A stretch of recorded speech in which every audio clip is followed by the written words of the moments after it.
I do. Want to do the Joe Rogan edit? Is this one, right? Talking about conspiracy theories, man. For cheers.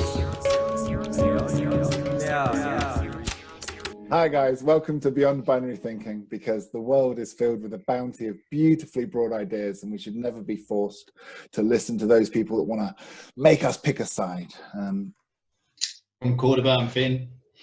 From Plymouth, I'm Chris. From Amsterdam, I'm Marijn. From Stockholm, I'm Toby. Swindon, I'm Jonny. Hey, so guys, we had an attempt at a highbrow episode last time.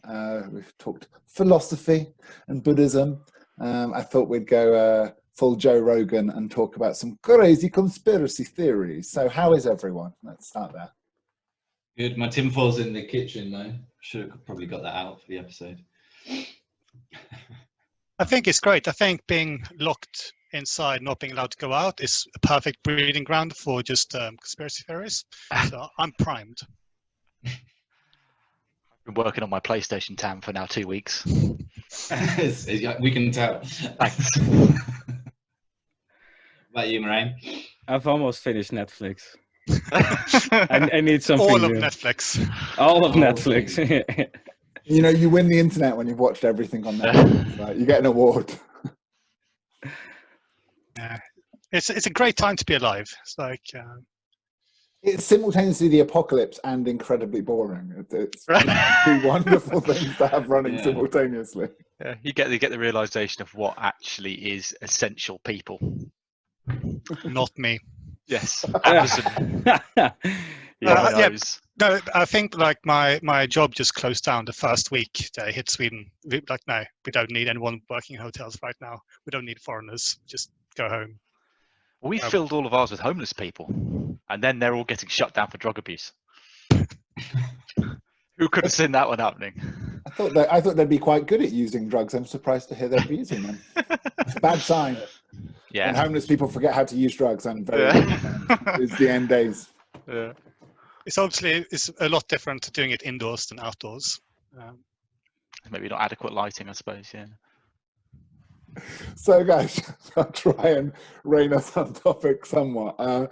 Let's start off talking about some of the lighter, fluffier conspiracy theories. So I remember growing up, there was that TV show by that fella that used to be on Star Trek, and he was always stroking his beard and like, was it aliens? Who knows? And the answer was always probably. You know what I'm talking about, right? And then there was always character was it Riker? Yeah, exactly. Yeah. And there was that music in the background. Dun, dun, dun, dun, dun, dun, dun, dun, dun. The best quotes in that. And then there was always the weird library, you know, like the book at the back of the library in the weird section. It was like, why Bigfoot is probably friends with Elvis. And so that was my introduction to conspiracy theories. So they were just harmless, crazy, unfalsifiable theories by madmen in America who thought that aliens were obsessed with their anuses for some reason. It's like ancient history. The guy's like, now we're not saying it was aliens, but it was aliens. Yes. Yeah. I was such a sucker for all that stuff, you know, like I used to go to the Oxfam bookshop, look for the secondhand books, go to the philosophy section, religion section. If there was something about like conspiracies or aliens, I'd just bag it up straight away. I used to find those DVDs as well, where it's like hours and hours of documentary about aliens. I just found it absolutely fascinating. I used to be really into conspiracies as well. Yeah, a lot through like YouTube, like the whole, you just watch this series of like 10 episodes. And you have this intense music, like, you should be like, oh, I just got to watch another one. It's like the early version of Netflix, but like less fun. I did eat up that ancient alien stuff, I've got to admit, watching those programs, and then they would ask questions that they would then never answer throughout the whole episode. Lots of question marks. Yes. Leave it here. Was it aliens? We're not saying anything. You decide. We're just asking these questions. Yeah. Right? That style of journalism where like, I'm not saying he did it. I'm just saying, do we know if he didn't do it? That's how they get you. Actually, we're just asking the questions, you know. What about you, Marijn? Have you ever believed in any conspiracy theories? Not really. I'm gonna be the voice of skepticism and reason. Pure reason. Boring. What No, about like- Santa Claus? So Surely. here's the thing for me. I entertain a lot of wild ideas, a lot, and I entertain them. But as long as it's the most logical explanation and theory that I've heard, fine. I'll adapt it as the one for now. And until a new theory, hypothesis comes in, better proven, I'll adopt to that. And that's science, I think, you know, it's iterative. So yeah, I'll go along with certain ideas, but with a very healthy doses of skepticism. I mean, And it needs to be the best proven one. I kind of agree, because it's not a conspiracy theory if it's true, right? I Right. mean, Exactly. There are things you true can't as well. disprove the Nazis on the moon. I mean, they're out there. Don't ask me I'd how like to they have a got go. there. We've seen it on film. You've all right? seen that Yeah. film, yeah, it's great. It's amazing. It's just more likely they went to Argentina and escaped their war crimes there, right? I think More you're likely right. proven. That's actually what happened. The point you made there about changing your mind, I think, is the key one there. The ability to change your mind rather than just stick to that idea, double down on it is the key. The danger is when you said, "Oh, yeah, but the logical ones," because everyone thinks their idea they've come to logically, right? Yeah. No one's like, "No, this is illogical," which is why I believe. Like, keep them guessing. Got to keep them guessing. Definitely. Because the thing about conspiracy theories is that the people who genuinely believe in them, they don't tend to be idiots. They tend to be quite intelligent people, or people with lots of imagination, obviously. But it's not like, I'm so stupid I believe in conspiracy theories. It's more like I'm a little bit too clever. I'm questioning things a little bit too much, which then leads you into all these pathways on the internet where you meet a whole bunch of other people who reinforce your beliefs that, no, we also believe the same thing. Also, have you heard about this? And just creates this network. Well, the Royal Society's motto is "on no one's word," right? Science is based on the don't take things on assumption, don't take things on belief, right? So there is The argument of authority, yeah, there's a key to reason, to rationalism, and not accepting something just because the ancients told you it was so. So yeah, you need to have that curiosity and question things. But yeah, one man's conspiracy theory is another man's yet to be uncovered truth, right? But just finding the polar opposites, just finding something else that isn't what the mainstream think isn't enough. You do need to read down into it and check the links, and have a Google down to the 5th page, not maybe the first, just to kind of check it's not a complete codswallop. I think that's the main thing that's changed for me. Like, I used to love all these theories, and I basically believed in like the moon was a hoax and all this stuff. The moon. Chemtrail. The moon Not was the a hoax. landing. Yeah, have you not heard that one? In itself. Like, that's my favorite one. I have heard that. And the hollow Earth. That's Yeah. amazing. That's like inside the Earth. It's empty. I loved all that stuff.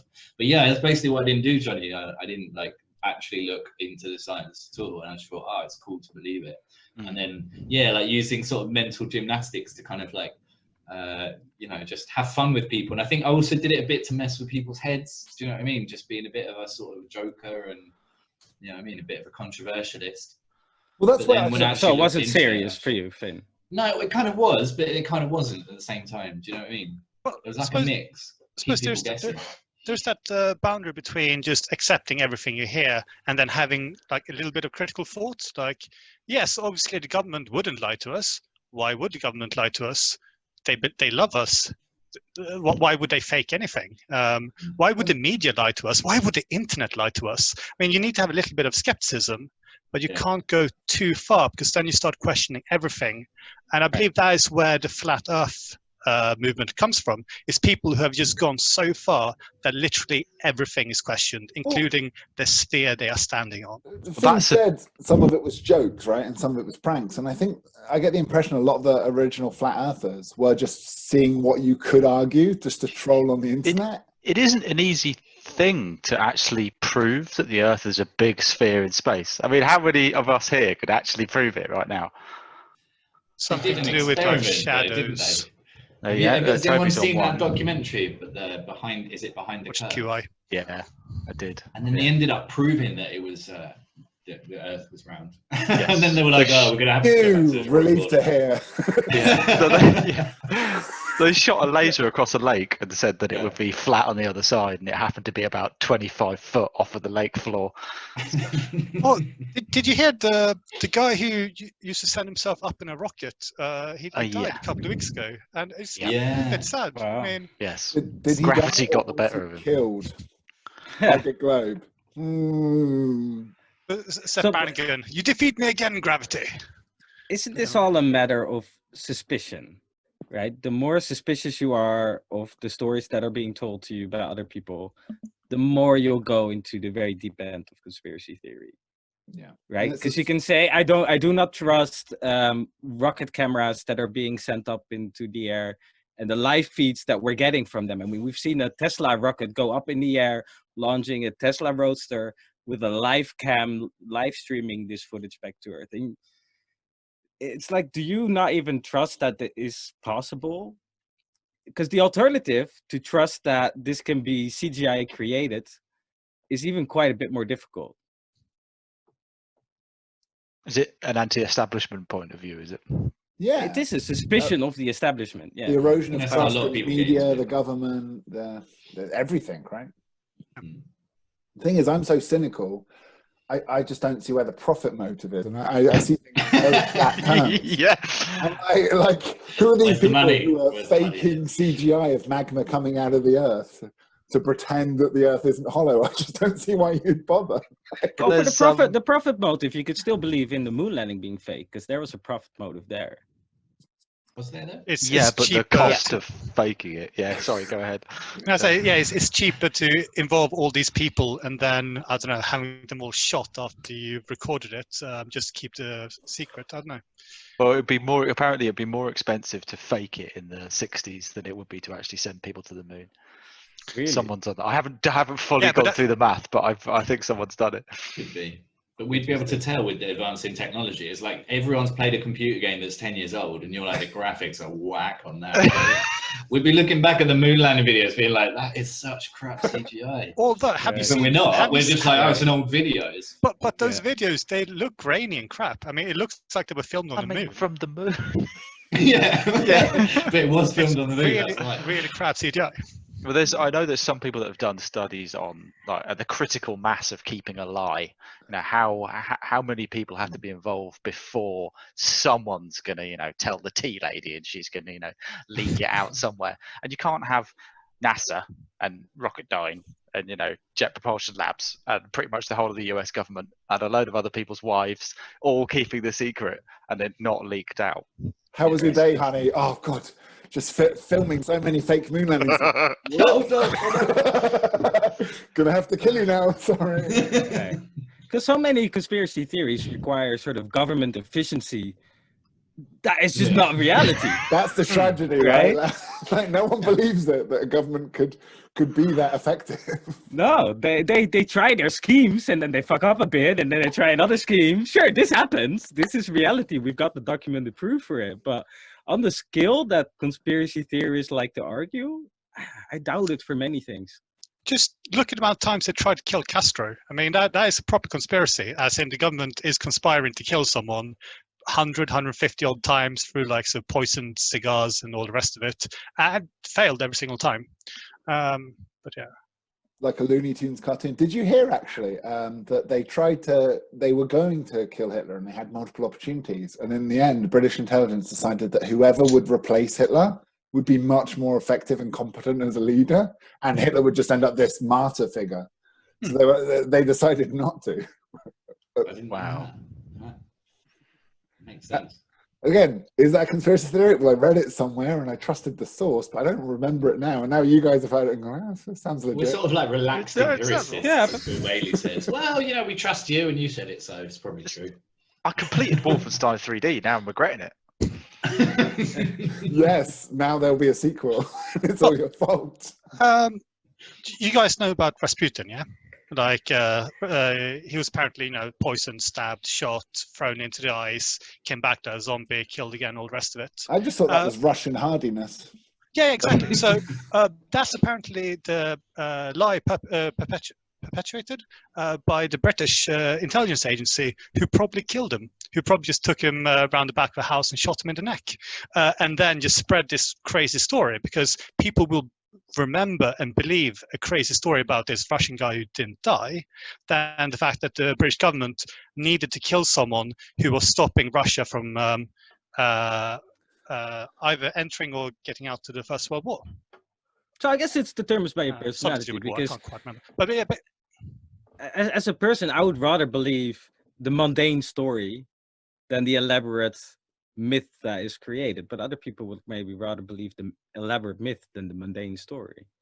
it's easier to remember the myth because it's a fanciful tale.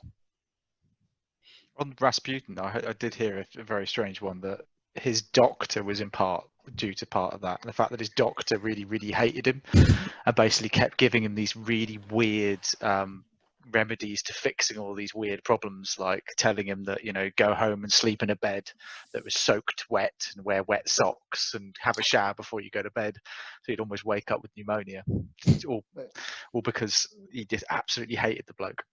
Just Probably sounds fucked his Russian, though. I think that might have had something to do with it. Outrageous aspersions to cast. You need to prove such slander. Not in this day and age. Rasputin's lawyers, oh God, they'll be on us. Which in a way is an interesting bridge, by the way, to the anti-vaxxer movement, right? Because when you're talking about the Rasputin age, medical science wasn't that farly advanced. We had a lot of trick healing. Nowadays, we have fairly advanced medicine. There's a lot less trick healing, at least I would think so. But then you still have people that assume that vaccinations are there to control people and make people sick rather than to heal people. Yes, and this is where conspiracy theories go from a bit of fun, right? Bigfoot and Elvis chilling out in a spaceship, to people start dying. And I think the concern is that you used to have, you know, every village, like the joke about Joe Rogan, that, yeah, we all used to, when we grew up, it was someone's older brother was the Joe Rogan type, who'd be like smoking weed and hanging out with his younger brother's friends and oh, you guys know, like, the CIA killed Kennedy, right?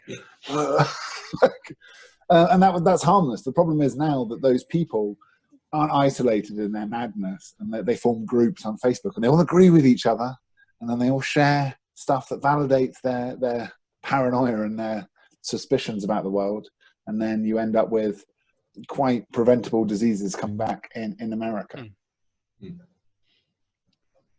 So I assume you're talking about the current measles outbreak. Yeah. Yes, yeah. But that's also, there's a little bit of popular culture in that as well. It's trendy as well with the anti-vax thing. It's, you know, and when you've got big Hollywood types pushing it, because, you know, they're all medical experts and have spent a long time at university getting, you know, immunology expertise to kind of inform the nation about how these anti-vaccinations are bad for you. Well, this is the it. Question becomes like, what percentage of the population is susceptible to anti-vaxxers, and is that like, does that still give us herd immunity if those people don't vaccinate? Do you know what I mean?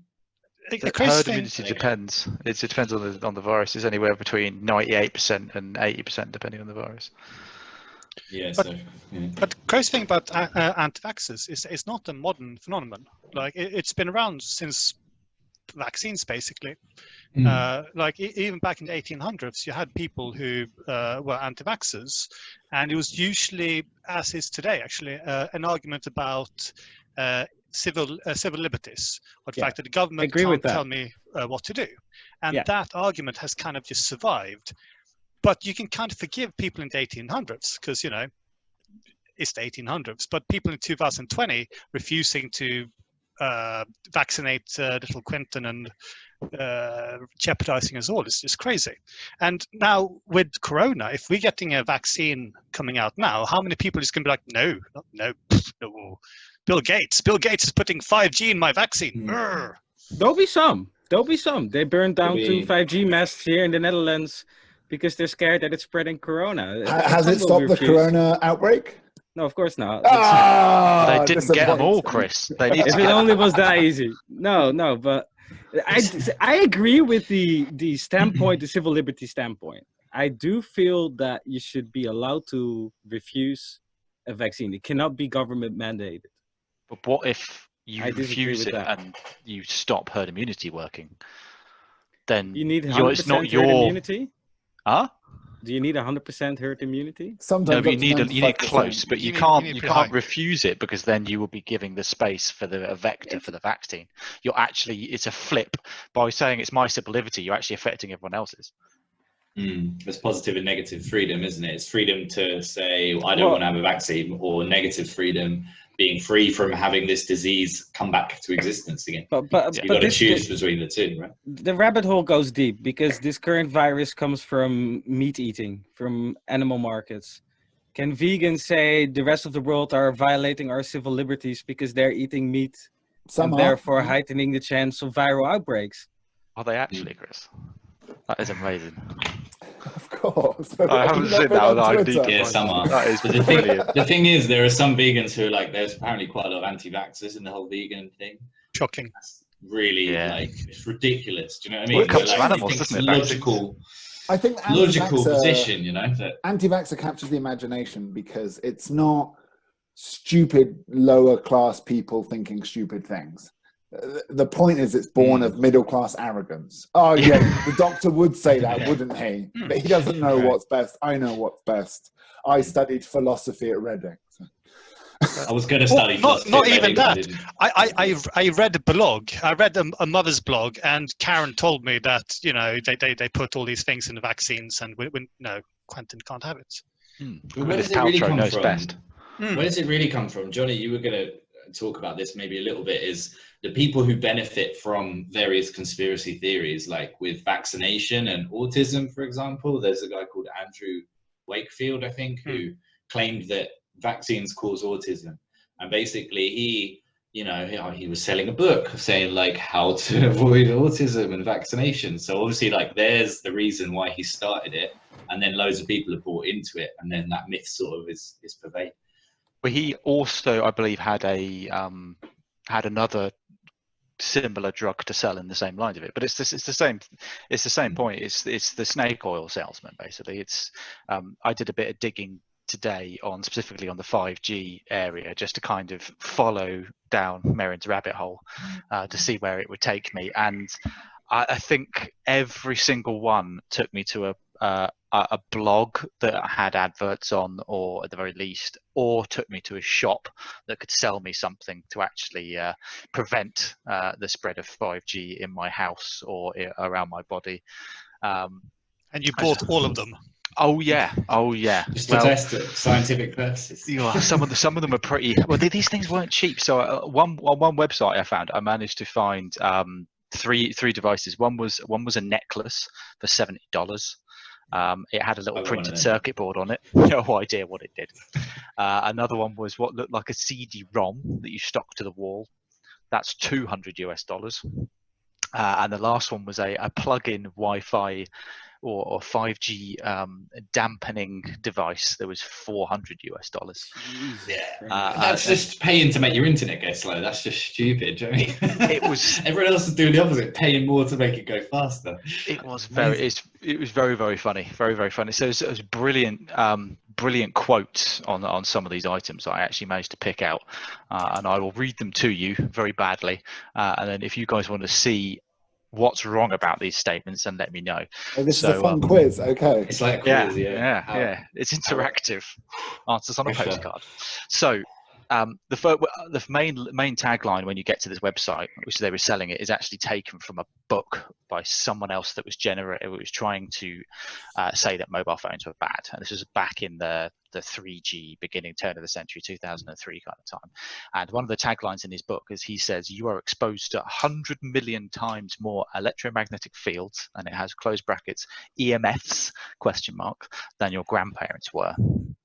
And what do you think is wrong with that statement? There wasn't any 3G when our grandparents was alive.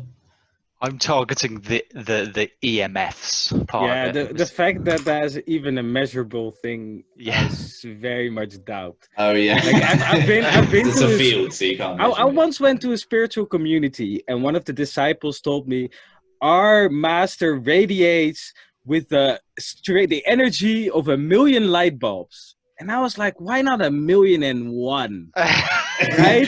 How Don't did make you it ridiculous. measure it was 1,000,000 exactly? Is Or did energy you just efficient pull light this number bulbs, out or- of your ass?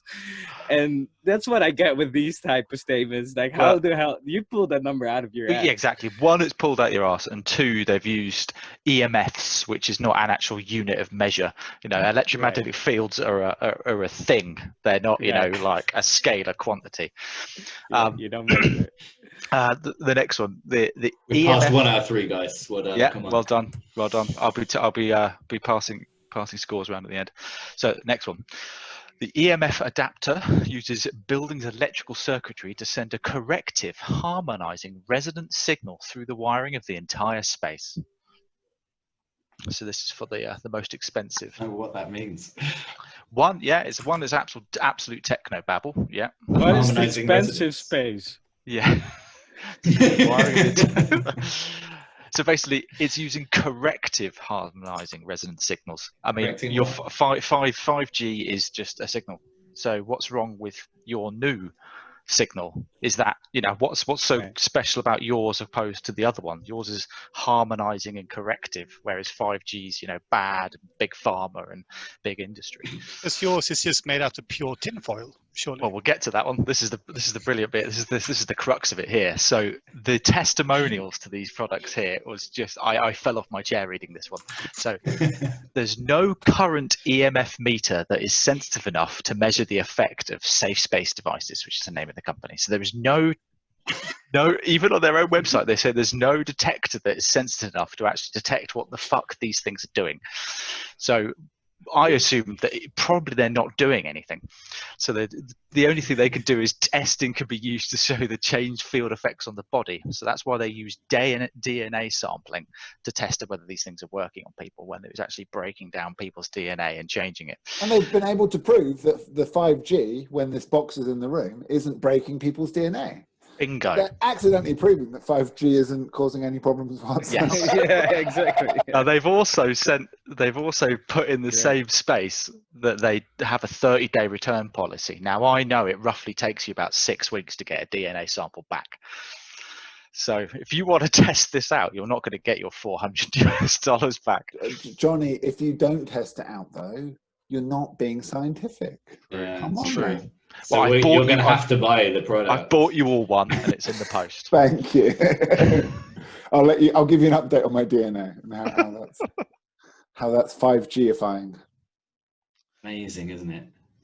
Yeah, there's always a route to sell you something, and it's always, frankly, bloody expensive and covered in absolute techno babble and lies. And I found this site by going through a blog and through very, very simply Googling how to protect myself from 5G. And one of the number 1 or 2 on this list of 8 things you could do was go to our website and buy one of these things. The first one was things like mindfulness, and then it was eating healthy, like organic foods, and then there was, funny, this one got me brilliantly, was getting enough sunlight, because the one thing about sunlight is it's got a lot of definitely not UV radiation, in it. is it? Yeah, a lot of UV in it, which happens to be actual ionizing radiation that does actually give you cancer, whereas 5G's down in the kind of microwaves that just, you know, heats you up like a bag of water rather than does any damage to you. Yeah. Okay, right. That's amazing. Because I didn't actually read up about 5G at all. But what is it? I have 4G on my phone. I have 4G on my phone. Is 5G a little bit better? Yes, exactly that. So you had 3G many years ago. Then you had 4G, and that was started something called the long-term evolution of telecoms. And the difference between 3G and 4G was an actual step in the way that they encoded the data and put the signals over the networks. 5G is such a baby step compared to 4G. It's the same protocols. All it adds is things like internet, you know, IP. It adds in wider bandwidths, more data rate, but it fundamentally does exactly the same things in terms of technology as it did before for anything that's going to hurt you, unless, you know, 10 megabits per second over 2 megabits per second, you know, hurts you more than it does otherwise. So there's barely anything. Isn't the real conspiracy with 5G that it's not going to work well in cities at all, but governments are going to spend loads of money investing in the infrastructure anyway. Should be all right. I've heard the wavelength's too short. It doesn't really work round corners, and what we're going to end up with is us investing loads in it for private companies to benefit. This is That my sounds plausible on everything. Is So that government invests in the infrastructure so that some companies can profit, and it won't be as good as promised. when you get to like 7 gigs of frequency, you generally can't go around a corner, and 5G kind of goes up to 28 and a tiny bit higher. But it's by increasing the frequency, you increase the data rate, but then you also have to increase the number of antennas, the number of access points you get to. And that's the idea, is the fact that you're going to be seeing pretty much every lamp post with an antenna on it. And that's the way people want it. If you want to connect more devices and get your Netflix mirroring so you can down watch it even quicker, then you need to have all of these access points for all of the random little different things you've got connected. Which is why it's massively expensive, which is why we're willing to sell our data to China if they'll build it on the cheap. Well, the funny thing is that between a 4G and a 5G base station, there isn't actually really any difference. It's all protocol. So all of these 5G base stations that they're saying they're going to be building everywhere are already there. They're the 4G base stations. Is it just a software upgrade then? Yeah, pretty much. Wow. And then some. And if you're expansion happy, of the network, right? yeah. Huh? Expansion of the network plus a software upgrade. It's Simple more. as It's that, more. yeah. You just need more antennas if you're going to go real high frequency. But if you're going to stay in the same frequency that you're already operating at, then it's just a protocol. It's just updating a protocol. And the only problem is if you go to these higher data rates, you get more error and you get more loss. So it's a trade-off. Most of them won't go to it. Most of them will just go. I mean, you could still connect to 5G now on the same hardware we've got around with the same speed. It's just a new protocol. It's like IPv4 over IPv6. It's just a different handshake. So, but in that case, why all the resistance? Why this like massive conspiracy around it if it's just a simple upgrade? Well, Because there people was are the- always scared of something new. yeah. People Well, are scared and of never microwaves, talking. right? And then they're never talking about the things that actually do matter, right? Because we do want to have more interactivity, more connectivity. What we don't want is we don't want our data to be shared across capitalism, across governments. We want data security. How much are we talking about data security? A lot less sometimes than we're talking about the conspiracy theory, right? So Well, that's the interesting one as well. Like, distracting us from the real subject. we give all of our data for free to Google, Facebook. As soon as a Chinese company gets involved with it, we're like, what? No, they'll abuse our data. And you're like, but how? Well, we can change those protocols as well that we have with How Facebook. many dick pics does the Chinese military government want from me? I don't understand their engagement. it's just to make their army angrier. The Look what the data- West has. Data is a really quite incredible thing. I did a project with Facebook about 4 years ago, and they were using the data from people connecting and disconnecting from their Facebook website to tell, and then mapping it onto the Bay Area to see where they had black spots in their mobile signal.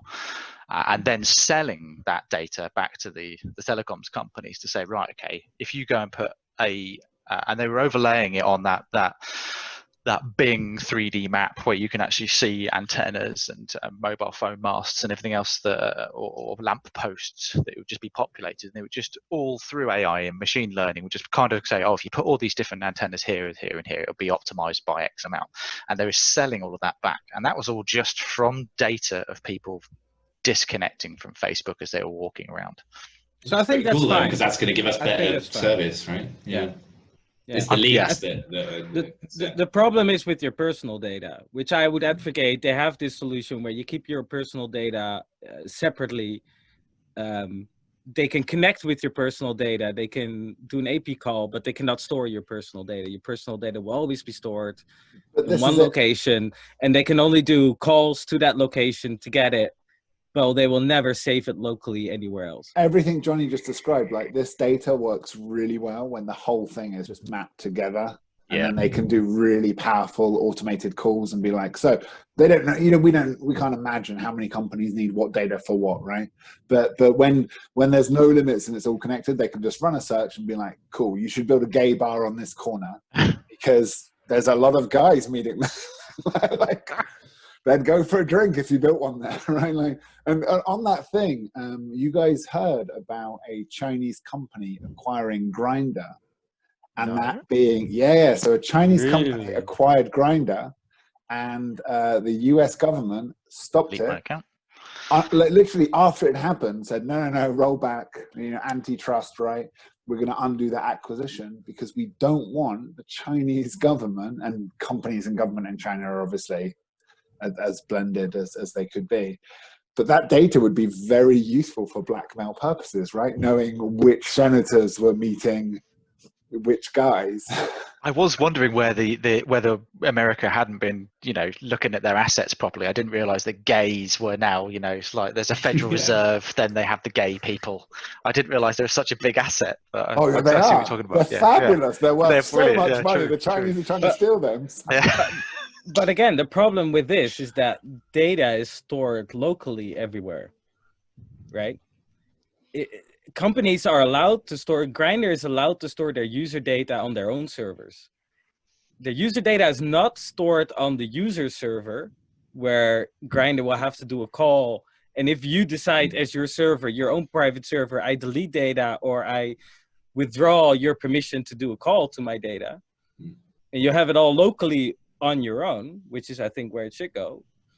But instead, companies have data everywhere, like everywhere. Data, your name is in Excel sheets, scattered around so many places. Your data's Can't got to imagine. be in the cloud somewhere up in there, because say, for example, every time you open Grindr, you had to fill your profile in. That's going to get fucking annoying.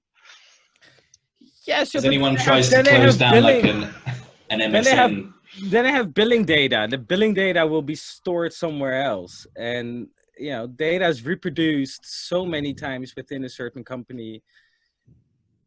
And much of it is lost track of. GDPR is a step in the right direction. Many companies freaked out because, you have to be accountable for where you even store your data. That's a new step. Be accountable for where the hell people's names and phone numbers and addresses and their male, full female, and history everything. of location, because you can't where it's all without knowing stored. where people are, right? It's a good step, but it's still stored on company servers, and you're still at the mercy of every single company.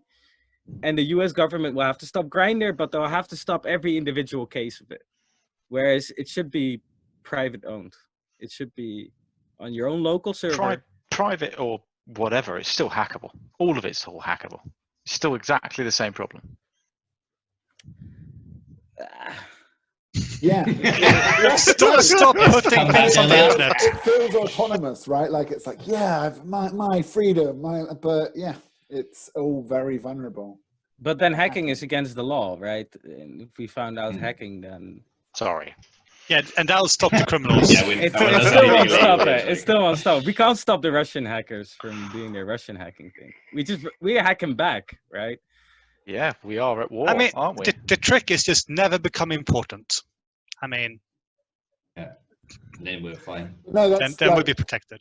Are we at war with Russia, or is that just bigging it up? So I've heard like two very different accounts on this. One which says that it's completely overblown. If you look at what Russia spent on manipulating the American elections compared to what American companies spend on manipulating American elections, pales in comparison. In fact, apparently Hillary Clinton's campaign paid more to promote Donald Trump during the Republican primaries than Donald Trump did, than anyone else did, right? And that's not a conspiracy. That's a verifiable fact that I've read in like the New York Times. Right? So at what point is fear of Russia, fear of China, just crazy paranoid conspiracy theory? Where's it verifiable? And how do we tell the difference? So Russia it depends how seriously you're taking Dugin. Either they are currently attempting to exercise enough soft power to destabilize the West. So you can look at Brexit and the 2016 election as examples of Russia trying to destabilize things. Now, it's definitely true that they were involved in 2016 American election. The Mueller report lays all this out. even Obama knew about this. He expelled the Russian agents as soon as he It's found out about verifiable. it. But the Russians weren't directly communicating with Trump.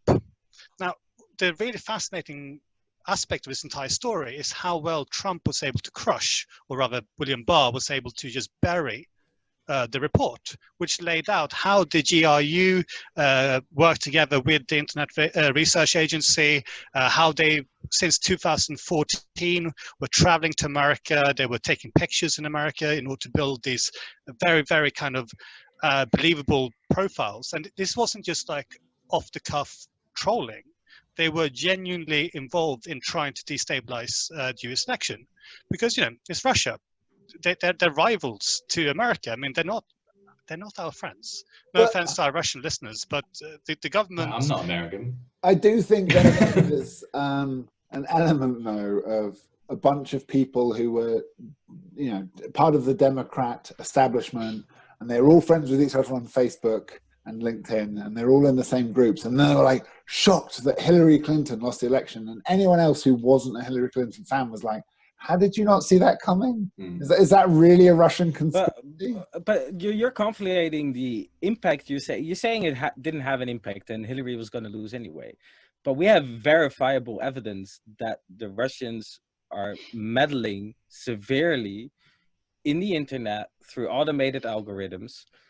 And we notice the Dutch government's hackers, because we in the Dutch government Secret Service have hackers, they hacked into a Russian operation in Moscow and have been observing that for years, right? So then it becomes, do you not believe in our government Secret Service? Fine, you can say maybe for you the Dutch government is not reliable or trustworthy, but it's interesting to me that people think, oh, we've already won from Russia. We beat Russia. The West beat Russia years ago.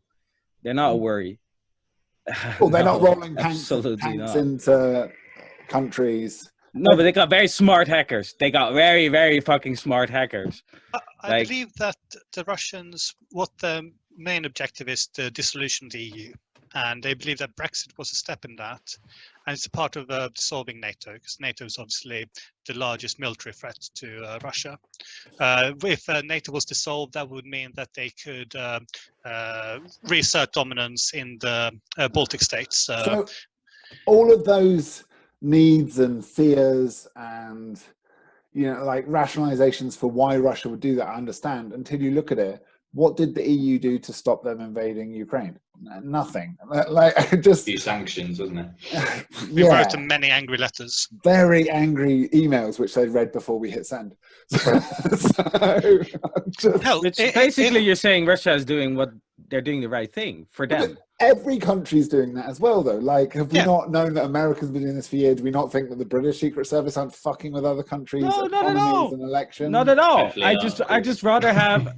I'd rather had America as our friend than Putin or Xi Jinping.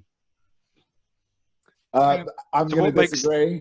I support our glorious future Chinese. But what makes this conspiracy theory any better than any other ones? Because it is, at the end of the day, a conspiracy theory. These things, Cambridge Analytica, they're all effectively conspiracy theories until somebody comes out and really fundamentally proves it's happening, or we see some false effect from it. But and what's bothered me is I've read like somewhere, and I think it is a conservative talking point to back down the idea that, oh, Russia fucked with Trump winning the election and that writes off the election, we should look into it.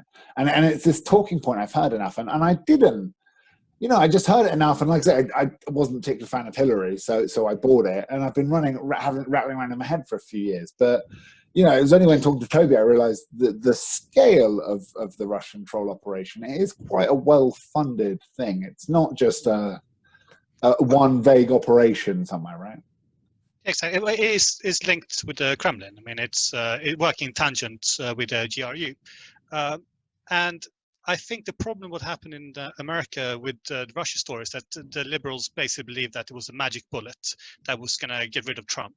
And they didn't foresee the fact that Trump could just, or rather the Republicans could just completely disregard the Mueller report, which was damning. Like the Mueller report itself, it lays out criminal charges against the president, but it was a puff of smoke. It just didn't do anything. But something which you pointed out, Johnny, wasn't there meant to be an investigation in the UK as well into Brexit? Yeah, I think they did call on something. They did suggest something from a troll farm. But that in Cambridge Analytica, they have suggested it, but I haven't seen anything about it. But didn't Boris Johnson basically just say that, no, we're not going to do any investigation into Russia, or we're not going to release results? They did the report, but they haven't released the results. That's they right. they weren't going to do it ahead of Brexit. Isn't that surprising though? And now we have Corona, it's going to be forgotten anyway. Yeah. But with Cambridge Analytica, we have whistleblowers. So do you believe the people that are still in the company, or do you believe the people that came out of the company? And it's the same with Scientology, right? Do you believe the story of Scientology, or do you believe the people that left Scientology and are saying, well, this is quite an abusive cult, people be warned? I tend to leave to the people that leave. Because why would they just make that up? Do you know what I mean? What have they got to gain from it? Maybe money, fame. Yeah, maybe. But isn't the story like the story isn't, did Cambridge Analytica determine the elections? I think the story is, did it have an influence? Yes, it had an influence. Did Russian algorithm and hackers had an influence? Yes, it had an influence. And we're living in a new time where things have an influence that we're not fully understanding having an influence on us, which is the broader story. We're talking about things that we fundamentally believe are true and are having an effect. But if you just took a few of those factoids out of them, they would instantly become a conspiracy theory, wouldn't they? They would be, because they're unfounded, or because we don't wholeheartedly believe them to be actually what's happening, and because we're crackpots wearing anoraks living in our mum's basement, that makes it a conspiracy theory. What makes a fundamental crazy thing that's happening, like, fuck, these guys are absolutely undermining all of our rights and liberties, versus the crazy conspiracy theories of JFK got shot by a magic bouncing bullet, or objective proper journalism. And unfortunately we have lost faith in that too. And that's the funny thing, is that when the Russians do something, most of the population, at least publicly, toes the party line and accepts it. When the story came out that the moon landing was fake, all of Russia went, yeah, it was, and 30% of America went, yeah, sounds legit too. This is the problem. We live in very free-thinking, independent countries that don't support authority, that don't want to believe the government. Say, yeah, fuck you, government. Like, I didn't vote for you dickheads anyway, right? Like, so we are so willing and ready to not believe the hype. And I think that's a healthy thing, but it's exactly what makes it so easy for Russian disinformation to work on us, because we're already ready not to fucking accept anything the government tells us, or the media. We do roll over and take it. I mean, remember the expenses scandal 2, 3, 4 years ago? That went quite... What, 2008? Yeah, it was a long time ago then. I mean, exactly. Now, nothing happened. During this lockdown, now the UK MPs are taking an extra 10 grand for working from home. Yeah, it's more expensive working from home. I don't get another 10 grand from working from home. We should be protesting in the streets. Oh no, don't do that. Oh no, can't do that. Well, let's protest. Stay at home. There's been online protests though. So the absolute amazing thing is that if the conspiracy theories are actually correct, now is a perfect time to be clamping down on civil liberties. Like, there's no public assembly. The government's basically just mandating, okay, you should be doing this, you should be doing this. A lot of people are like, well, it's for the public health, it's for the public good. Like, now, if they were correct, now is the perfect time to just start slashing the constitution, start cracking out things. But wait. That is not happening over there? Because that is happening over here. No, but it's not, honestly, no. I don't know if you've heard, but it's not happening in Sweden. That's the thing. We are like the only country in Europe where we're not putting in draconian measures. I don't know about UK. I don't know about Spain, but they've announced here they're going to install an app on every phone tracking people if they have corona or not. This is not private data anymore. Privacy has been corona, privacy, corona. Privacy gone. Sorry. Yeah. That's the reason that I think that comes about. South Korea did exactly the same thing, and it worked really well. I'm sure, but your privacy is gone, right? This is the first step towards, like, privacy doesn't matter. This is more but we can't be trusted, can we? In the UK, they basically said, "Oh, please don't go out. Please don't." And we went, well, fuck you. And then we went out anyway. And they were like, "Look, we asked nicely. Now we're going to come round with some bobbies and tell you again nicely not to do it." Yeah, the police are politely asking people to go home. Like, we just overtook Italy, right? And I'm still seeing thousands of people outside, right? Like in London was full. On my way out of London, I escaped London, moved to the country, and just driving through London, busy as hell. Once you got out of London, people listened a bit better until bank holiday, Easter weekend, sunny day. And I'm in a very rural area. I walked out my front gate. I saw 10 people on the road. I was like, fuck this. Went back inside. Like, people don't listen. And ideally, you'd be like, just stay inside, and people would. And this is the tragic thing. We're so cynical and skeptical. We hate this idea of our phone data being tracked. But what better way of making isolation focused on the people that are most likely to be infected, rather than tell everyone to stay at home needlessly? I can't believe this. It's like I'm seeing people advocating for the Chinese surveillance state. Yeah, and look, it's just really what Corona is giving us. You're all just adapting it now. It's like, okay, just give us our surveillance state overlords. Hasn't it? It's always been like a trade-off between like convenience and how much privacy do you want to sacrifice. It's like in Spain, there's no like apps being installed in your phone. It's just like, you can't fucking go outside. Like, you have to stay inside. As simple as that. And they don't trust the people because, like, you know, Spanish, I don't know if you know what Spanish people are like, but you give them an inch and they'll be outside all day in the sun. Do you know what I mean? Kissing. So they're just like, nah, this ain't gonna work. So just lock everyone down. And that sucks, but that's what you got to put up with. Do you know what I mean? Whereas in Holland, it's a bit freer. Like, you can go out, but no group meetings. And in the UK, it's similar. Like, okay, you can go out half an hour exercise every day. Yes. But it's all a balance, isn't it? It's like, how much do you want to trade off? In South Korea, they installed the app, like you say, Marlene and Johnny, and it's been really super effective. And then hopefully they'll just deinstall the app, and then it hasn't harvested any of your data. Guys, I think Johnny alluded to this. It's not going to be an app, because if you trusted people to download the app, they fucking wouldn't. So it's just going to be the switch that the GCHQ already has. It's going to also be accessible. It's going to be a little chip that's going to be in the corona vaccine that's going to be transmitted into your bloodstream via the 5G masts. Well, you've all unfortunately already got one. SIM cards in your phone are actually a very, very small programmable set of thing that you can run software on. So the network can sideload anything onto your phone at any point it wants. So, guys, as I said, in Sweden, we haven't imposed any draconian measures whatsoever. We're doing like complete opposite to the rest of Europe, at least, possibly the world. I don't know. So if you guys fall under like a hellish police state, I'll let you know, because you guys might not know it, but I'll let you know, because hopefully we'll still have free media here. I haven't been outside for a month. Please do. Don't think we are.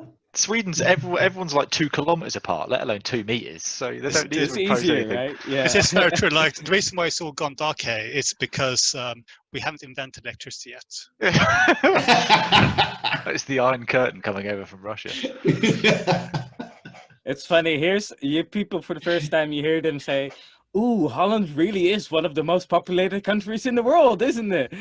Shit, there's so many people around me, so close by. So close, Fuck. yeah. What am I gonna do?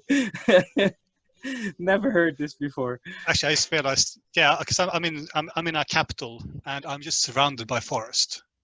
I think, Really? you might have a good point. Wow. Fucking hell. It's just forest everywhere. I mean, I got some neighbors, and there's a lake down there, but I'm in the capital. There's a lake in the capital. Yeah, says everything. There's many lakes. It's built on. It's like the Venice of the North. But yeah, I would say you guys should come visit, but apparently you're never going to be allowed. So A virtual holiday or something. Do you know what I mean? Be a tour guide. I can go there by boat. I can make it by boat. right. So on top of investing in Zoom, I hope you guys invested in virtual reality goggles, because that's. I want to get some. Ah. It looks so cool. I have got a set, and it is the next level. It is incredible. It's one of those things that you do and you go, I could get fit gaming. I really could. That knackering. Which one you have? Cool. The Facebook one. The Vive, I think. No, What was it? Oculus. That's the one. Yeah, okay. This is it. We're so skeptical of what government might do with our data, but we free. Yeah, but we're like, give us a computer big game. So corporations. have all my data. I don't care. Give me some virtual reality goggles. I think it's because we trust the corporations, like that the only thing they're doing is just stealing our data for advertising. That's all they're doing. They just That's it, right? We see where they're advertising. coming from, right? That's They the devil want we money. know. We know their game, right? I think this To is make why money. so many weird conspiracies come up. It's because you have to guess the other person's objectives. And especially like when we did the American episode, I think the problem with American foreign policy is it's so incoherent and self-destructive that it becomes you become like a crazy conspiracy theorist, like tying strings together on the wall, being like, what's the bigger picture here? It's like it's written by an idiot in crayon. I don't see the plan. I'm terrified. China even. I see where China's coming. That's why I'm not scared of giving our data to Huawei.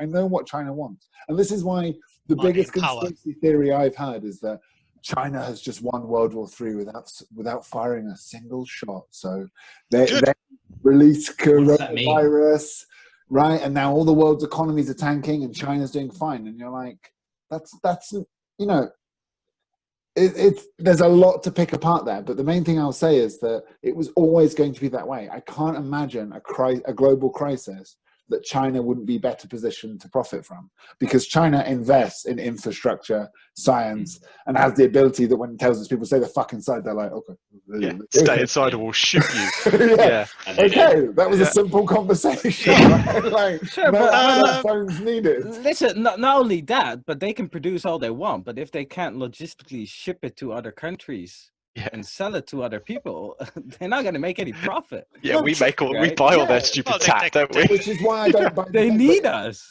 Also, like, America's economy is so over leveraged, over financed. Like, they borrow so much money and to buy so much tat that they don't need, and they make money from making their own citizens further in debt. That it's a tinderbox, right? It's a stack of dominoes on a house of cards. All the bad metaphors mixed, but there's no way any crisis could happen other than a massive war where America wouldn't end up massively impoverished because of it, and China wouldn't end up benefiting. And so I don't see the conspiracy there. It's all like just objectable fact that when it came to time to hunker down and time to where it was more about the good for the public rather than making short-term profit, well, of course China's doing better on that front. Like, that's what their economy is built around, is long-term, steady stability. They were doing that before coronavirus, yeah. Nothing's changed. But I think the thing I'm picking up from what everyone is putting down here is really it's all the conspiracy theories seem to be hand in hand with profit or gain. There's never one that ever works when there's no party there really to profit from it, whether it's, you know, people's fear mongering to sell stupid devices or people, you know, twisting things to win elections, but it's always a gain tied into it. Well, there's plenty of hugely anti-Semitic conspiracy theories, which is all about wiping out the white race so that Jews can win. But I don't think we should be going into those because they're really depressing. Well, and they're not a very efficient fuel, as the Germans found out. Fuck. Fuck. Oh, fuck. Sorry, if Ricky Gervais can do it, it's fine. Yeah. But no, essentially, like the big conspiracy is usually money. Like who profits, as you said. Who profits?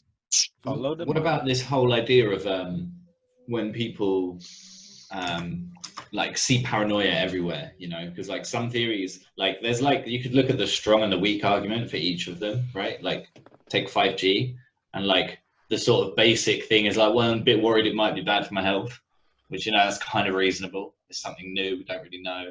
And then the other one, which is like, they are using 5G to do something malicious to everyone. And it's like, who are they? The two intersect though through social media, right? So all They you have to and do people is click jump like between them. or share it and be like, I'm not saying this is fact, I'm just asking the questions, right? Back to the documentary from the 90s, right? Like, yeah, but it's the same thing. If it was just the nutters who were good, this is definitely true, then it would quickly die out. These ideas take flight because the people that are curious and open to new ideas, which is a good thing, but liking it, and then they're turbocharged by the social media algorithm, which says, this is controversial, this might be of interest for you, here it is. And I think a lot of the problem is that this has been relatively new technology. We've watched it change in the last 2 years. Facebook has gone from being a breeding ground for Nazi propaganda, right? And some of the worst ideas, look at, is it Alex Jones, YouTube, and that whole debacle, right? To us finally getting, hang on, if you share a stupid, even if you share a joke news article now, within an hour, Facebook has put a thing underneath it that says, this is probably bullshit.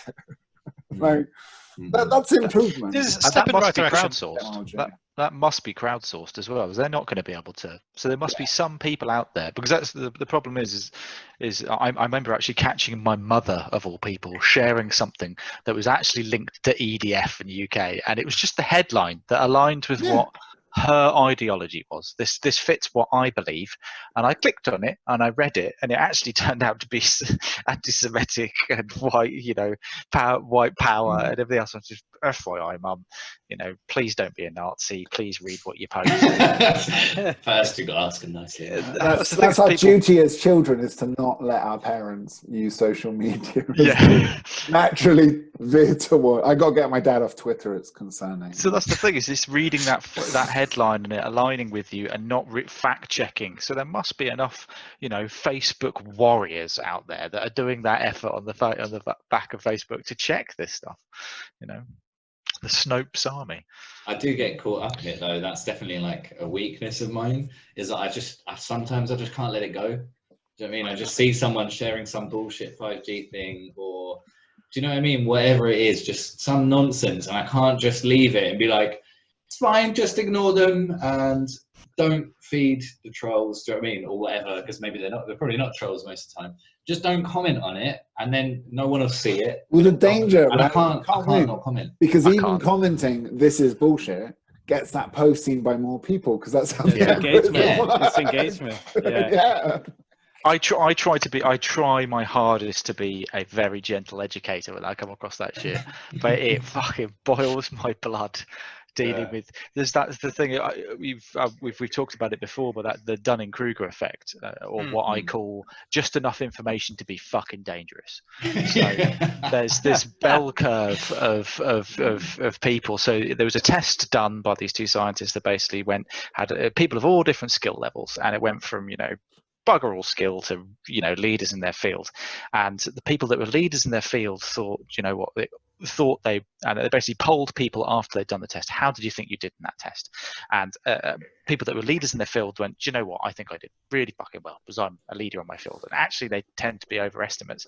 People in the middle that were pretty good or above average would actually go, no, I don't know how I did, but actually would score really, really highly. And then you get down to the people we're talking about that basically don't know shit but think they know a lot and overestimate how the impact of what their knowledge is or how they can apply it. And I think that plays in quite a lot. Yeah, basically exhausting arguing with them. And those people got a big voice, right? A couple of months ago, I started finding posts about people saying, "Oh, well, Hitler was a socialist." I'm like, well, no, he wasn't. I've studied a bit of history. Let me jump in here and write a couple of paragraphs. It's in the name, just debates, yeah. And then you see the same post, and then all these people, and then so now I see it, and I'm like, I don't want to argue with you. I think it's a filter, isn't it? There's two ways of looking at it. One is it's entertaining if you want to have an argument with someone. It's growing old. I think we've all sensed that, especially with the current lockdown. Social media has just lost its fun, its spark. Yeah. Everyone's complaining, and all the marketing people I know who advertise on social media, just metrics are down. Everyone's like, you got on Facebook. Facebook used to be your window to other people's lives, and now everyone's life is the same as yours. You're stuck indoors, bitching about people. But what's the point? Facebook is just no longer functional. And also, by the way, probably what's the point in Facebook's probably losing revenue as well because they can't track your data anymore. They already know your address, right? Yeah, I know what you're doing. They don't need an update of your GPS location. It's pretty predictable. I started getting adverts for new jobs in my area, as well as the dating apps. So I'm assuming that they're just thinking that I'm single and unemployed because I haven't left this house in 3 weeks. Johnny, I can't wait to see what adverts you get after investigating this 5G stuff. Well, yeah, actually, I without me, I'm not really a social media person. I don't really go on it, and without even searching for anything on the internet for this, when my wife was pregnant and started looking at things for babies and everything else and stuff like that, my adverts changed. I started getting pushed things for nappies and other things like that. It was fucking annoying, because that's why I have it, to track my adverts. I actually want adverts that relate to me. I don't want stuff that I don't care about. Right. I quite like it when a cool Rick and Morty t-shirt gets promoted Exactly. in an XXXL size. I'm like, that's awesome. Like, I'll buy that. So when my computer started asking me every single time, like, hi, do you want tailor-made ads just for you? I just said no to all of them. And what happened was that every single ad I got was for Ancient Aliens, VPN, and tinfoil. So obviously they know what I want. If you don't the click yes, personality you they'll are, push the conspiracy stuff on you. And like, they're like, oh, I see, you don't want the government tracking you. How about some VPN? Oh, I didn't see that. There's a product for everyone. It's beautiful. Going back to the arguing with people on Facebook point, how many people have actually ever changed anyone's mind? You can't ever tell though, can you? Because like, maybe you have an argument with someone, but if you do change their mind, they're not going to tell you, and it's probably later on. Do you know what I mean? So maybe like years later when you see them, they might be like, actually, yeah, I did change. You guys know, especially, yeah. I spend more time arguing with people on Facebook than most people I know. No, you fucking don't. Arguing or trolling? I can't remember whether I blocked you, He Johnny, takes or the you biscuit blocked on this me, one, but I'm Johnny. pretty sure me and Johnny are blocked on Facebook from one another. That's a funny story, actually. You kept sending me advertisements, so I was just like, unsubscribe. For this podcast, which you're now a guest on, and this is, you talk about people leave Scientology. If you notice, this podcast is getting bigger. No one's ever left it. No one's ever left. That's it, Johnny. We've got you There's now. more windows popping up in the Zoom chat.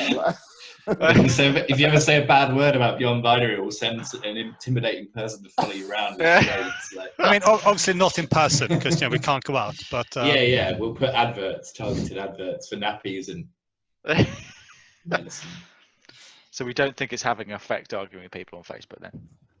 I've occasionally persuaded someone. That's after 10 years of daily spending 2 hours a day arguing with everyone. I think I've convinced 2 people. So, yeah. I was going to say, isn't it like there are scientific studies indicating that it is impossible to change people's minds online, just purely due to cognitive dissonance? Like if you have deep held beliefs, you're not going to change those just because you had a conversation with some guy. It's easier for your brain to do some mental gymnastics than it is for you to kind of go, everything I believe is a lie. And also, you're no longer the village idiot on your own. You'll get people who like your post, then the right groups they're members of will get suggested to you. Then all your idiot ideas will have 100 likes, and then you'll get shared resources and reading that will also be promoted in a newsfeed as a suggestion. The advertising algorithms will then sell you tinfoil hats. And why would you listen to the one comment that's like, nah, you're on the wrong path, mate? It's like, well, sorry, it's 100 to 1. Because every time I have a conversation with a right-wing person telling me how capitalism is actually good, I'm like, oh wow, that's some really compelling arguments. Wow. And then I go into my leftist meme pages, and they reinforce that actually no, the other guy, he didn't know what he was talking about. These guys, they wouldn't lie to me because I believe what they believe and they believe what I believe. So why? Sassy socialist meme, didn't it? Yeah. Right. Can I make a counter argument though against that? Because I think you are exactly. No, right. I just want to hear opinions that agree with mine. No, it's called Beyond Binary. Like, no, fuck this. I do agree with you, right? I do agree with you, but I want to, because we're talking about, for example, we're talking about the you arguing with the person who's posted or whatever, if they're commenting on your post, 2 people. But we know this social media, when I'm commenting on someone else's post or whatever, there's loads of people who are watching it, right? And I know this because when we started doing episode 4 with the veganism stuff, and I was making posts and saying what do people think about it and stuff, and loads of people had seen it but hadn't commented or interacted in any way. So I think like sort of in a Zizek versus Peterson way, do you know what I mean? Peterson tried to attack Zizek.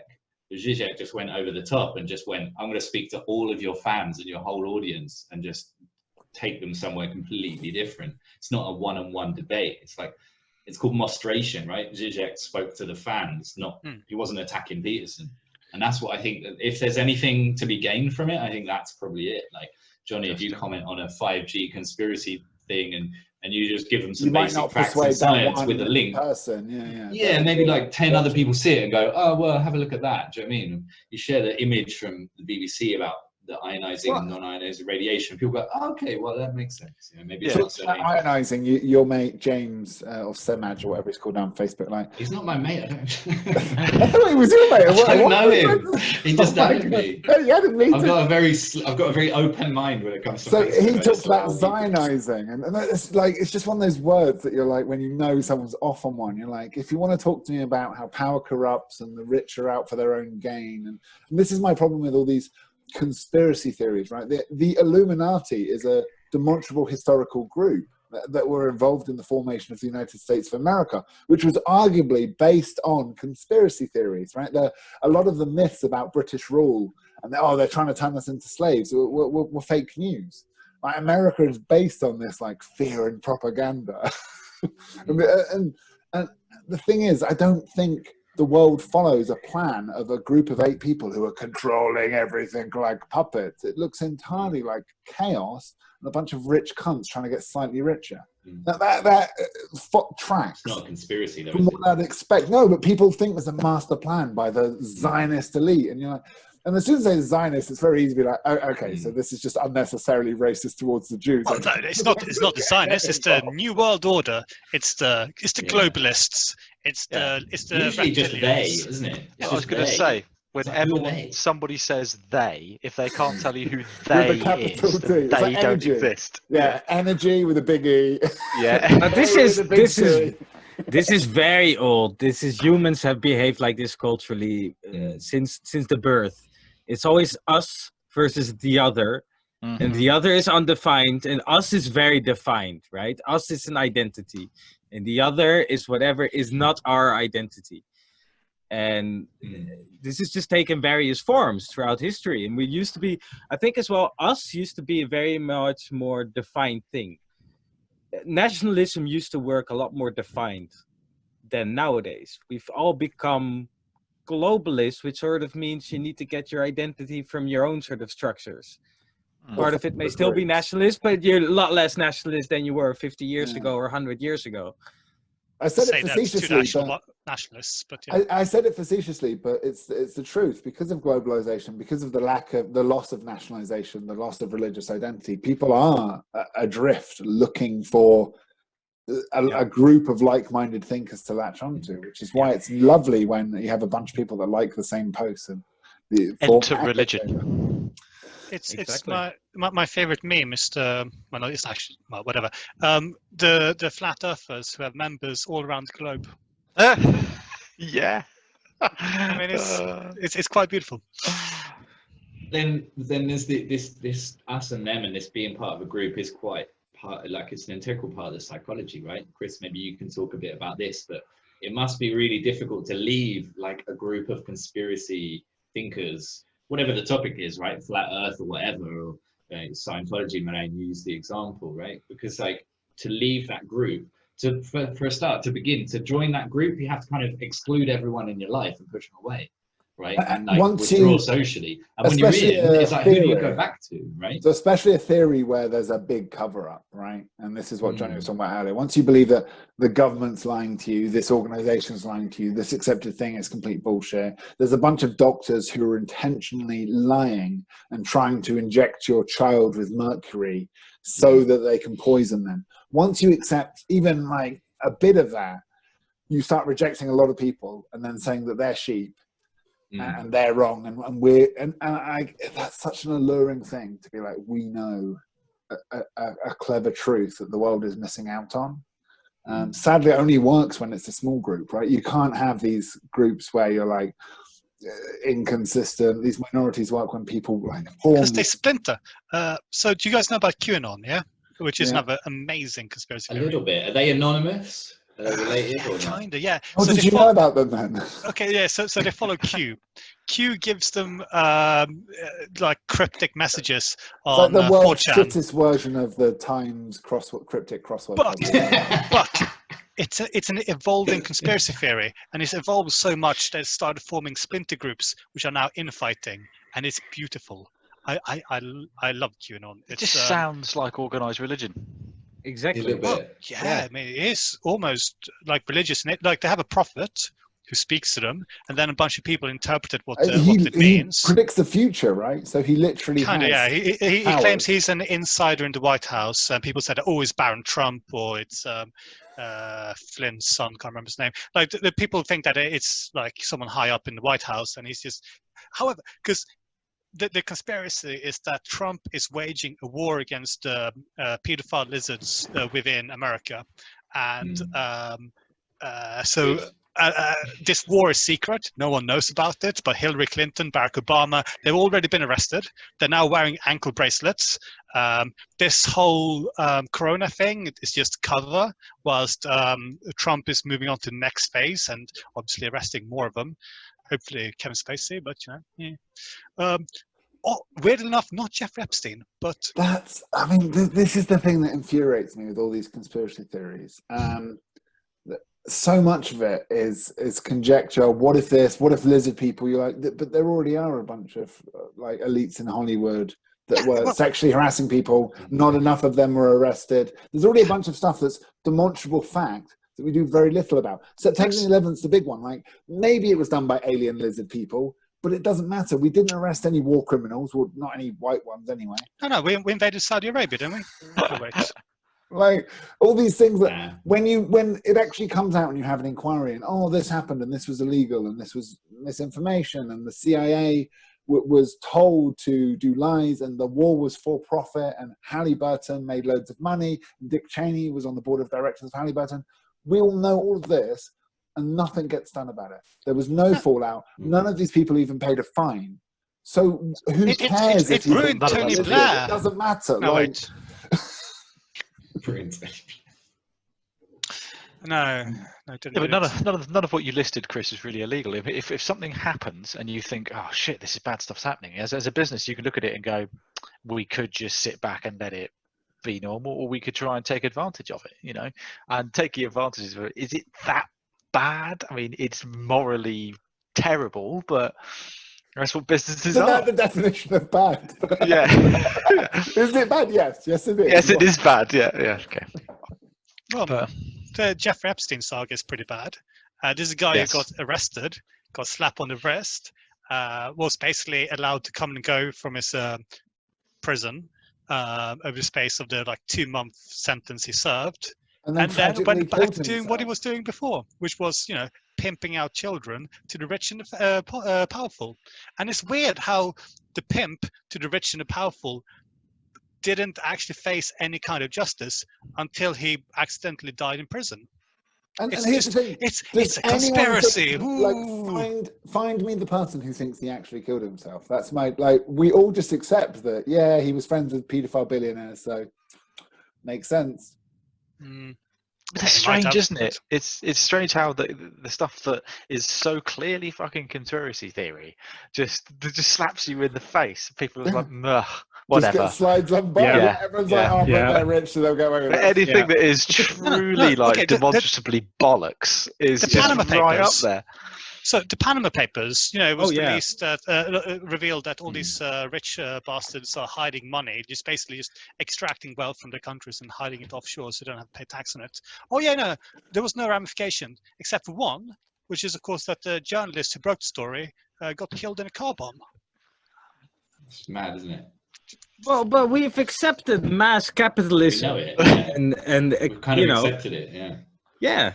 We've accepted the billionaire class, and whatever they do, they do. It's like the Joker from The Dark Knight, right? That's the script that we accept. That isn't weird. Like if soldiers die in Afghanistan or Iraq, we're like, that's we've accepted that reality. It's not out there. It's not weird. It's part of the accepted now.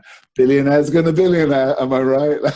Yeah. Unfortunately, yeah. And like a killing in jail and the guard being bought out and everything. Yeah, of course, we've seen that in movies. We've been conditioned even, and that's maybe conspiracy, but you've been conditioned to believe that shit. Yeah, of course the camera was switched off. I mean, why wouldn't be? That's just, Right? I mean, if someone's going to die in prison, you It switch just off the happens, camera. right? Yeah. And no one has any outcry about it. Like, why the fuck? I thought they accidentally deleted the tape. I'm not even kidding. That was, Oh, yeah. that's what happened. They accidentally deleted the tape. Oh my god. Talking about rich people, why is Bill Gates like such a target for all these memes? He's just a friendly philanthropist, isn't he? He is a billionaire I that think, flew on like, Jeffrey his Epstein's rich plane quite a people lot. off. I'll put that Is he? out there. I don't know about I that. don't believe that he is like Jeffrey Epstein. I'm sorry. This I is don't know mate. why, but I don't believe it. I mean, because you like him, because he's a nice guy. Yeah, he is. I think Bill he's Gates. very That's the halo smart. effect. I think right? he's a very smart, considerate person. Yeah. Look, I If think you it's look at what he's more- done, he's taken all the rich, he's sold us all operating systems. Do you know what I mean? He's taken $100 from each of us, and then he's all the corporations, and then he's taken that money and he's put it into solving Kubel disease. To me, that's Robin Hood. Yeah, exactly. Okay. All right, guys, but I have a problem with this narrative because part of the problem is, right, when you own a trust that has $100 billion and you invest money in some for profit things and some for non-profit things, and then you give the money away. I mean, look, Bill Gates and Warren Buffett have been giving away billions for years, but somehow their assets are going up, which doesn't compute until you realize that he also gives money to a bunch of newspapers that print the story that he's giving the money away. Like, I don't think. I don't. No, but think, this is a different thing. Should Bill Gates be the savior of the earth? Should he even be allowed to be the savior of the earth? Because the savior of the earth, what he we wants take to his money do and we'll do it. is they want to spend the money to save the Totally earth, and wasn't here for that. at the same time make enough money to continue saving Yeah. the earth. I agree Right? with that. Bill Gates believes that he is the savior of the earth. Now, what you're saying is that between all the projects that he is going on, and this guy has an IQ of 150, 160, and he's reading like 2 books a day. And you're saying in between all that time, he has time to be having some weird sexual fetish. no. Oh, no. with Jeffrey Epstein, I can see it. I can see it. The guy had just too much time and money on his hands, and the guy's too suspicious, and I there's too think- much proof. I think let's It's disambiguate. Number one, we don't know, Nah. but we do know he was flying on Jeffrey Epstein's plane many times. So have after many the people. allegations So about were all the Jeffrey other people on the Epstein plane? came out. Like, Yeah. Well, mostly little girls. But that muddies the waters because I think, to be honest, that's just like they are their own class of people, right? Like billionaires, there's only so many friends you can have. And also, Jeffrey Epstein was probably introducing a bunch of billionaires to a bunch of billionaires, some of whom went to his sexy parties, some of whom didn't. That's neither here nor there. Right. The problem is that Bill Gates spends billions promoting movies, films, newspapers, magazines, like all of the above, right? He owns a significant controlling share in one of the massive media companies that owns a bunch of news stations. So the fact that you've read a bunch of stories about what a nice guy Bill Gates is doesn't surprise me. And no, but I mean, there's figures on the money that he's paid into the foundation and what they've done with that money in order to treat sure, and disease. it's huge sums of money. But when you own a trust foundation, a lot of that money is what you would have paid in tax anyway. Okay, so yeah, exactly. So I don't think necessarily Bill Gates should be the person assigned to be the savior of the earth just because he was a successful capitalist. And tying it back, Neither should Jeff Bezos, right? tying it back. They into what we said believe earlier. that. Philanthropists believe that they should be the person responsible rather than governments. Tying it back rather to than what we said world earlier, because we don't trust governments, because we don't like politicians, we actually like the story of a guy that's Tony Stark, Iron Man, doesn't need the governments, right? Like, and would we really rather take off the nice, smart guy that's made it through his own ass to some civil servants that are probably going to squander it on some bullshit war? Like, it's tough. It's a tough sell, right? I don't really see what the problem is with what you're saying, though, because we're getting money. We're getting his money, whereas alternatively, we could not get his money and he could be a horrible cunt. I'm still waiting for my check. Poor Chris, he's trying to save Africa. You're still waiting for your check. Jesus Christ. Fuck you, Bill. How entitled are you? Yeah, Jesus. No, like, come on. Bill Gates has demonstrably done more than most people. But the question is, should he have the billions in the first place to be in a position to do more than most other people can do? It's an interesting question, but he has the money, like, and he's doing something with it. Look at the Saudi billionaires. Like, are they doing the same thing? Like, no. Out of all the billionaires, he seems to be doing the most with Buffett, and maybe there's a few others, but there's half the billionaires aren't even doing that. They're just going like, "Fuck you! I'm gonna have a mega yacht. I don't fucking care." Like, you look at what? And they're demonising Bill Gates because of a vaccine or something. I just don't get it. Do you know what I mean? If you look at someone then like Elon Musk, that's a bit more like a savant toddler with £1 billion. He's got. Can I say which one of us would be a responsible billionaire? I'm truly curious. You can trust me with $1 billion. I'll do it. I think I would vote Finn. I would vote Finn. Yeah. I really like Elon Musk, but I do worry that he's going to bring about the end of world. You know, by discovering we're in a simulation.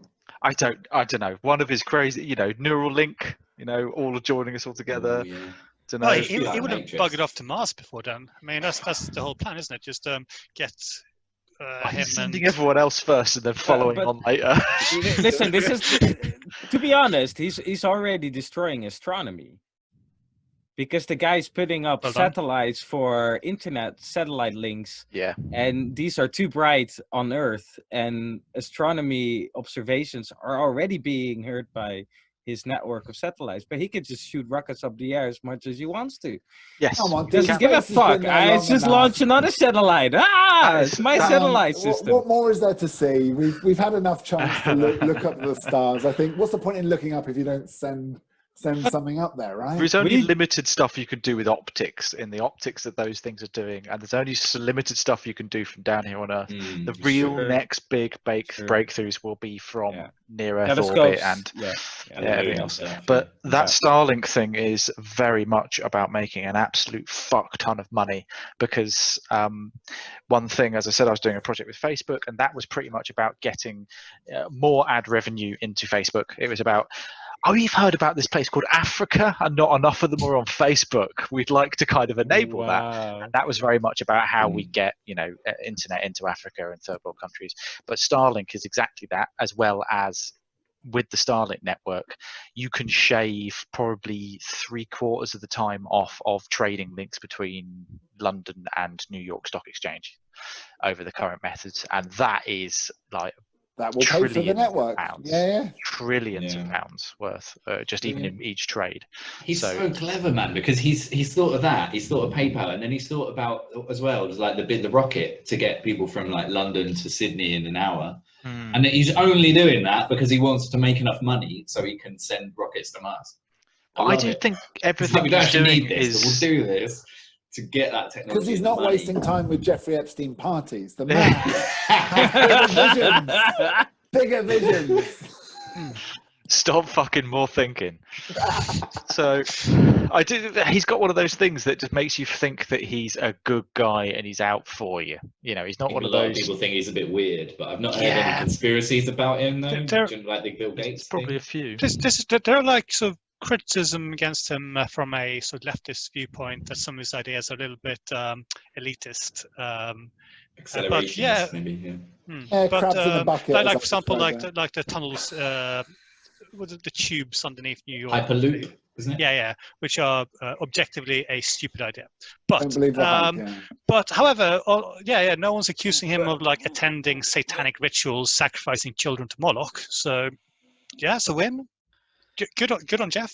So it's just he's been accused of bad labor conditions quite a bit. there's also the You fact Yeah, that make things everyone has. in this All the big world, right? companies. No, not really. Everyone has. No, No, but a not lot of as the big much. companies. Not as much. No, not at But all. I work for a Apple. huge company. I work for one of the top 100 companies. Definitely not. Yeah, true. Yeah. He's known for having a very strict working ethic, and you can disagree or agree with it, but that's a fact. I'm testing if you're all on it, because that was an appeal to futility fallacy right there, but no one rang the logical fallacy buzzer. Guys, tying it all together, I think. Do you know that YouTube channel called In a Nutshell? It's got some German name. Oh, it's great. Yeah, I love it. The best video that Nemo, shout out to Nemo by the way, shared is just a hack for all these conspiracy theories, and you just go, does it affect rich and powerful people? If yes, then your theory is probably full of shit. So the idea that they're hiding a cure for cancer is like, well, do rich people die of cancer? Yes. Yeah, well, they do. they fuck your theory. 5G, will rich people be immune Yeah. to 5G poison? No, then clearly it's not an issue. Do rich people get vaccinated? Yeah. Yeah. It just cuts through it very quickly. Like, I think this is the reason why we're taking Corona so seriously. It's because the rich and powerful can get it, which is the reason why everyone's panicking. I think if it only affected poor people, they would not give a shit. although I was saying the same thing the other day. Yeah, I'm not sure it'll be taken sadly, seriously. if you have 6 full-time doctors looking after you, you do have a much greater recovery rate. Well, Probably. yeah. Good I mean, good on Boris Johnson for surviving, by the way. Well done. I mean, it's the poorest people who are going to suffer the most, right? Always. Yeah, when the Don't have to worry economy about collapses. chemtrails. Yeah, definitely. Yeah. Don't have to worry about chemtrails then, because rich people don't breathe air. So. We end it on a more positive note. Let's just be there. Can we come up with like a vaccine for conspiracy theories, right? Because I've got this idea that, like, because I But studied the philosophy. conspiracy theorists wouldn't take the vaccine. Metaphorical vaccine. I think real. we should all just talk more about the greatest conspiracy theory in the world, which is the inequality of wealth. Sounds like Marxist mumbo jumbo to me. It sounds like postmodern. You're in though. Marxism, mate. I know you're in What though. you're talking about. It's an ingrained feature of the world, according to Jordan Peterson. So that's cleared up. You know what I mean, Yeah, but we don't need to go isn't into he, that. I'll disagree with that from an anthropological standpoint. That's an Yeah. ingrained part of the world. Yeah. I don't think we can launch into another. Yeah, we should do an episode on that though. I'm just saying, yeah. If we're talking I reckon we about should do an business- episode on that one. Yeah, all of it has been like it's about wealth. Follow the money, follow the money, follow Mm. the money. Well, let's follow the money. Let's And follow it. Yeah. And then we'll learn about Bill Gates. So my point was, let's make a vaccination, right? Because I studied philosophy, but I had a bit of too much of an open mind. It's like what we were talking about earlier, the whole like, but what if? Like Do you know what I mean? So sieve. like doing philosophy, I was like, yeah, but what if? Do you know what I mean? But I didn't know anything about science. So like, since I learned about science, then I could like go, oh yeah, like chemtrails don't make any sense. And yeah, 5G is just another kind of radiation. It's Yeah. super similar to 4G, and it's not really. Studying science on any level is massively beneficial because Mm. there's certain hacks that you just learn, right? There's the onus of proof. So a big one is like when someone's like, I have these crazy theories. You're like, cool. Like it's Prove it. your job to prove that everyone else is wrong before I'm even going to entertain that. And there's Occam's razor, which everyone knows, which is like, you know, the simplest explanations, probably the best. I think this theory is it's something called, it has to be parsimonious, right? Like if you're going to suggest that tin foil stops the lizards people radiation bouncing off the moon and the lizards people, like, there's a lot of levels you've made to your theory that makes it super, super complex. And one of my favorites, like shortcut hacks here, Newton's laser sword. Have you heard of this, Johnny? I think I know it, but I couldn't recite it. So it's just scientists have Sounds spent good. so long Sounds like a arguing. lightsaber. Yeah, it's spent scientists that have spent so long arguing over things, and it applies beautifully for this conspiracy theory. Like, are we going to be able to design an experiment to prove it either way? If no, then why are we bothering to talk about it? Let's just not fucking bother. So I think you're right. I've got one to add to that list. If just going back to the Facebook stuff, if you're having a discussion with someone or an argument with someone, and if you are setting out to destroy their whole world from underneath them, then it is always polite to give them something else to kind of hold on to. So if you're pretty much just going to go, right, no, this is your whole ideology, no, that's not right, this is actually the right one, it's always polite to give them something else to go with, and kind of just, just to kind of shepherd them in the right direction. How about this book by L. Ron Hubbard? Great Have advice. you guys heard about Great advice. religion?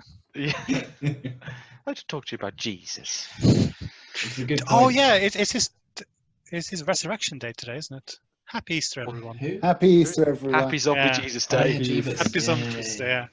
He's I- back. I- I thought he was was- back yesterday, but that's a false alarm. It's today, isn't it? My mum raised me on the theory that Jesus was an alien. Have you guys heard this one? Yeah, obviously he is. Come on.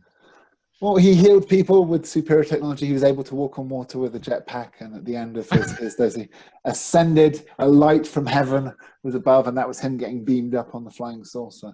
And this Don't was get me just- started. Don't get me started on Eric Van and Chariots of the Gods, man. I love Just that as stuff. believable.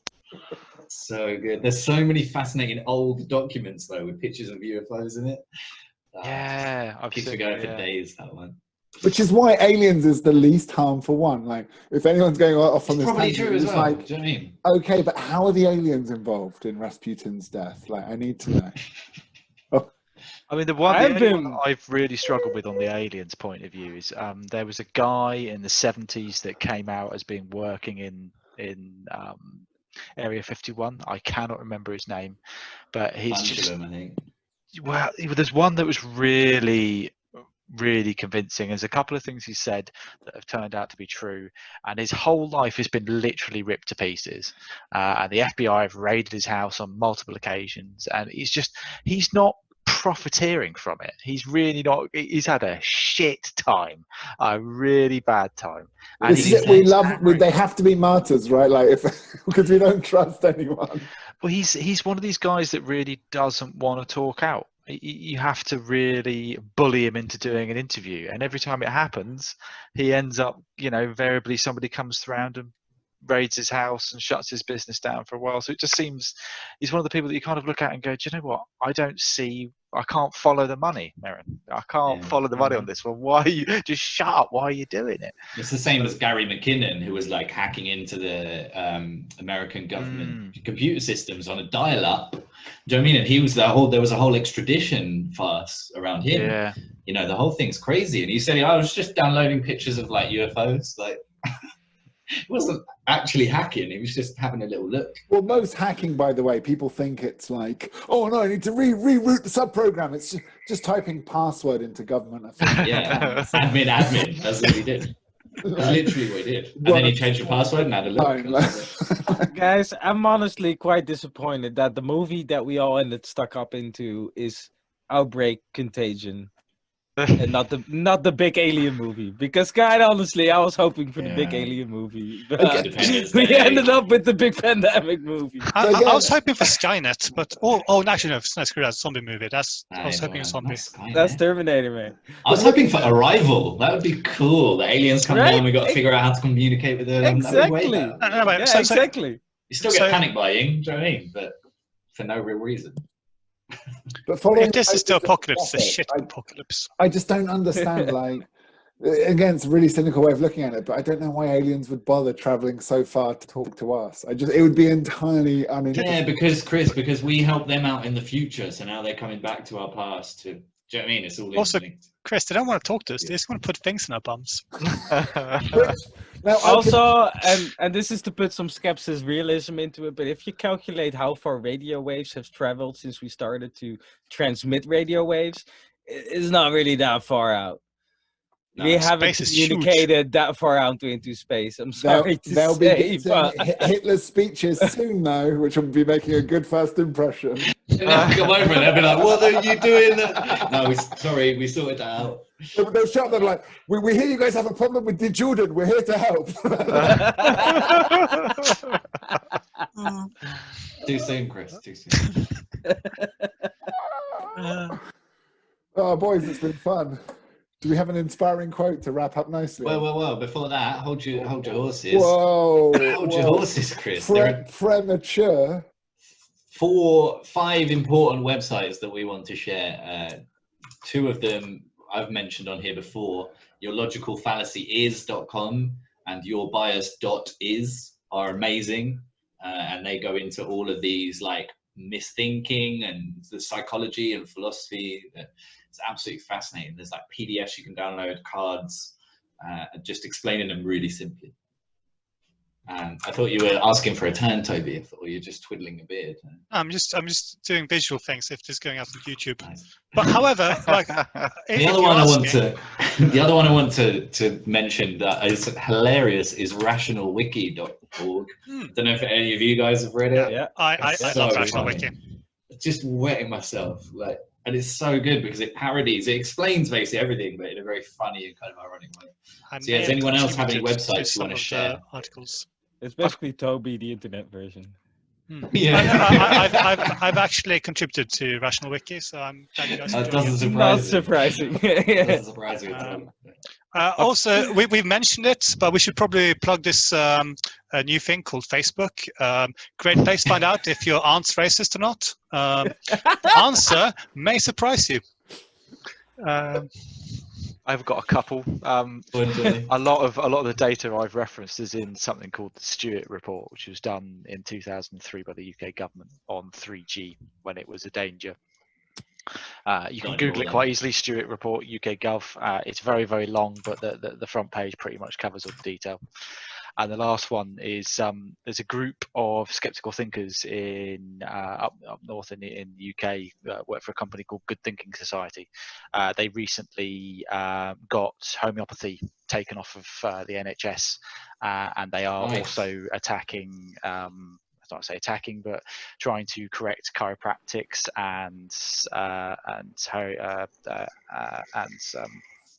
anti-vaxxers, as well as a few other quack medicines that are on the NHS that shouldn't be. Good. Fuck those snake oil salesmen. They really Indeed. are the worst. Nice. All right. Well, should we put links in the description and Yeah, all we that will. YouTube stuff? Yeah. Let's have an inspiring quote. Finn, you're going to take us home? I've got to look it up. You had a really good one about Furiously science, Googles. Terry Pratchett quote. Wait, no, Chris, you had a really good quote, and let me find it because it was really good. It was about science. It was from my racist aunt. Was it Terry Pratchett? I've got it. Terry Pratchett. Yeah. It was Terry Pratchett. Science is not about building a body of known facts. It is a method for asking awkward questions and subjecting them to a reality check, thus avoiding the human tendency to believe whatever makes us feel good. Terry Pratchett. TP. Rest in peace. Sorely missed in these days. Indeed. Yep. All right. From Cordoba, Finn. From Plymouth, I'm Chris. From Amsterdam, I'm Marijn. Stockholm, I'm Toby. Clinton, I'm Johnny.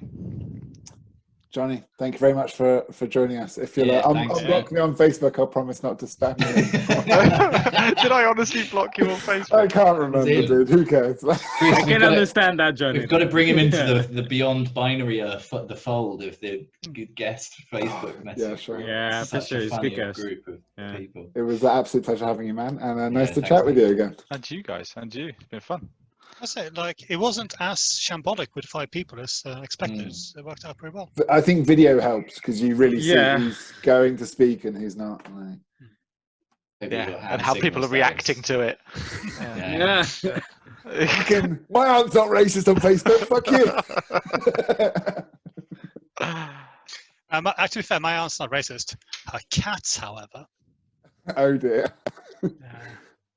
Hitler moustaches. Don't upset cat fans on the internet. Hitler whiskers. Yeah, Hitler whiskers. Yeah, for sure. I've seen quite a few. Right, boys, stay safe, stay indoors. And, Cheers. I'm gonna go get drunk. Yourselves. Don't I'm already on the way.